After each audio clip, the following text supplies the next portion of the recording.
Hey petit Waster, comment tu vas? Bon, moi je t'avoue ça va moyen parce qu'il y a juste quelques heures, j'étais en train de me faire enlever une dent. Donc tu m'excuses si je suis pas aussi expressif que d'habitude. Et d'ailleurs aujourd'hui j'avais envie de te parler un petit peu des bobos qu'on se fait au CrossFit. Mais pas forcément celles où t'es à l'article de la mort, où tu sens que tu vas crever. Non, celles que tu peux peut-être éviter si t'es pas trop con ou alors si ça t'arrive, que tu peux guérir rapidement. On en parle dans la vidéo.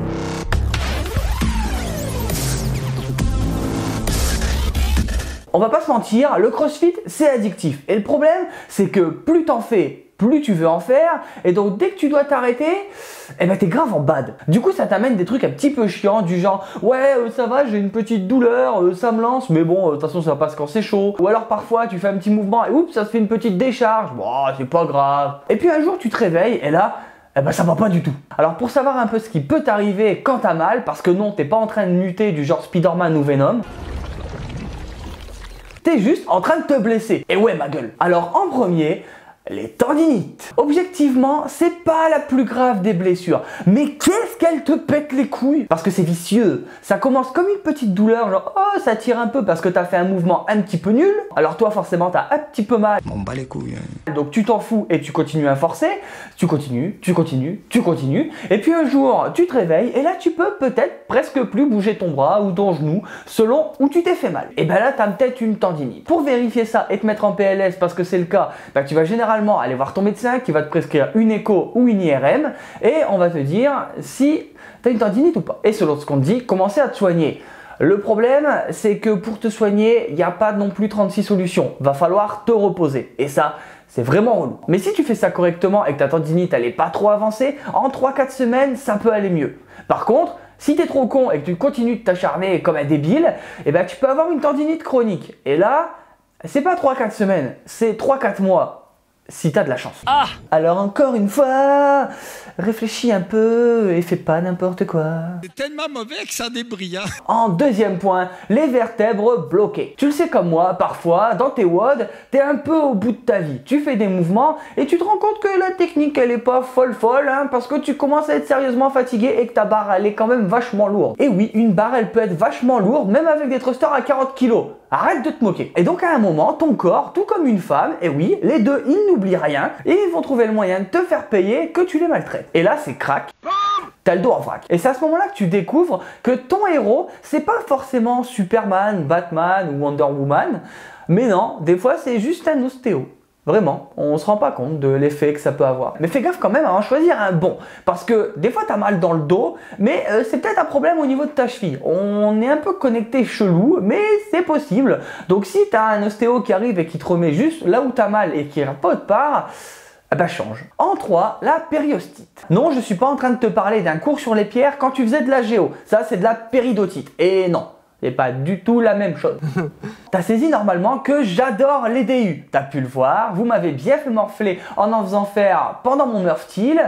Bref, non, c'est nul. Et encore plus nul quand tu essaies de t'acharner pour les passer et que tu sautes à chaque début de WOD pendant 15 minutes. Et c'est pas forcément comme ça que ça arrive très vite. Hein. Tu rajoutes à ça les impacts quand tu fais des barres d'haltéro en sautant, donc en claquant les talons, etc. Et ben tes tibias, ils morflent grave pendant tout ça. Et en gros, en ultra simplifié, une périostite, c'est la partie supérieure de ton os qui s'enflamme à force d'avoir des chocs répétés. C'est un peu le même délire que quand tu prends une branche de bois, tu commences à la tordre, au bout d'un moment, bah, tu as des morceaux d'écorce au-dessus qui vont sauter. Bah, ça, faut imaginer que c'est un peu le tissu de ton os.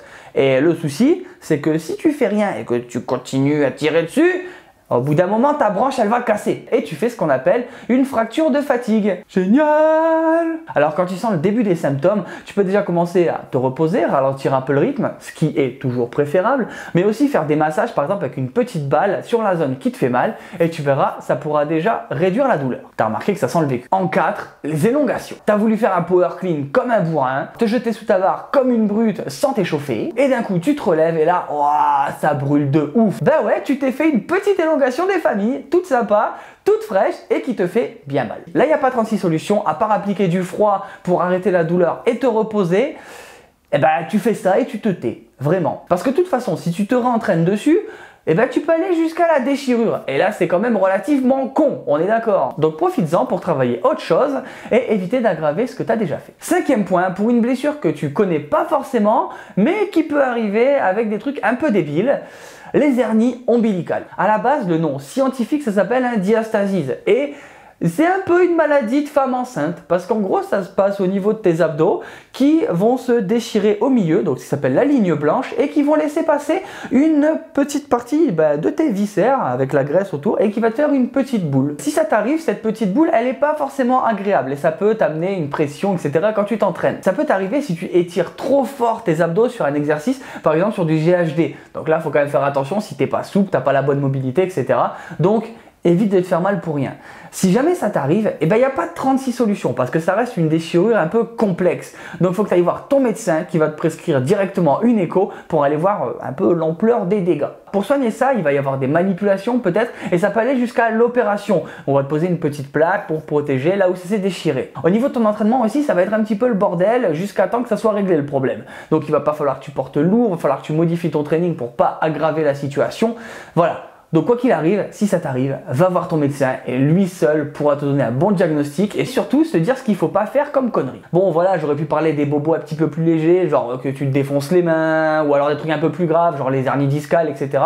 Mais j'avais envie de faire un petit peu une vidéo sur les bobos qu'on se fait au CrossFit qui arrivent fréquemment ou moins fréquemment, mais qu'on peut soigner sans trop non plus prendre la tête. Oublie pas quand même que bon nombre de ces petits bobos, ils se résorbent quand on se repose. Et c'est là où il faut se rendre compte que le CrossFit, c'est pour améliorer ta santé, mais si quand t'en fais, ça nique ta santé, il y a un moment, il faut trouver un autre équilibre. Donc, repose-toi, c'est important. Bon voilà, et toi, qu'est-ce que tu as eu comme petite blessure au CrossFit? Tu peux le dire en commentaire, comme ça on pourra en parler. En attendant, la vidéo, elle est terminée. Si t'es pas un dalleux, laisse un pouce bleu, abonne-toi. Si tu veux rejoindre la team et voir un petit peu plus de l'envers du décor, n'hésite pas à me rejoindre sur Instagram et Facebook. Les liens ils sont en description comme d'habitude. La campagne de financement Ulule a atteint le premier palier de 500 €. Donc si toi aussi tu veux participer et essayer avec moi d'aller plus loin, franchement, ça serait vraiment top. Le lien il est dans la description. Va faire un tour au moins, tu vois pourquoi je fais ça et que c'est pas pour voler l'argent des abonnés, etc. Il y a vraiment quelque chose derrière. Donc j'espère que ça te plaira et que tu voudras participer.